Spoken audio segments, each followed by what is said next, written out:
This video will show us the put away function using serialized items in WiSys Agility 360.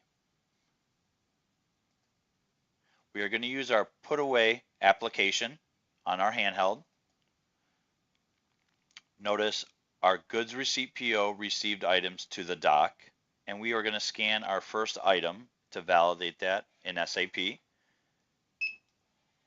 Our first item will now ask us to transfer serial numbers to a specific bin, and I can look up those serialized items here,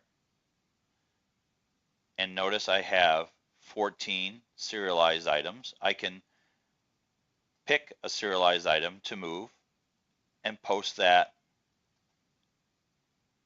and I've moved that into the proper bin in the warehouse. I can do that individually, again scanning that first item.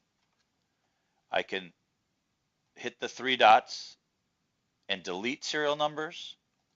I can also go to the bin again,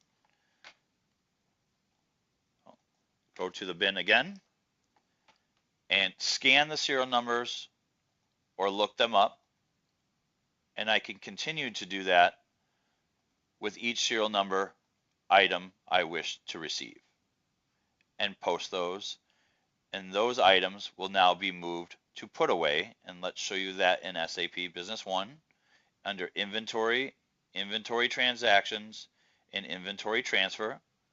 We will show you that those items, we've received 3 of them and moved them to their bin location in the warehouse. This has been serialized item put away.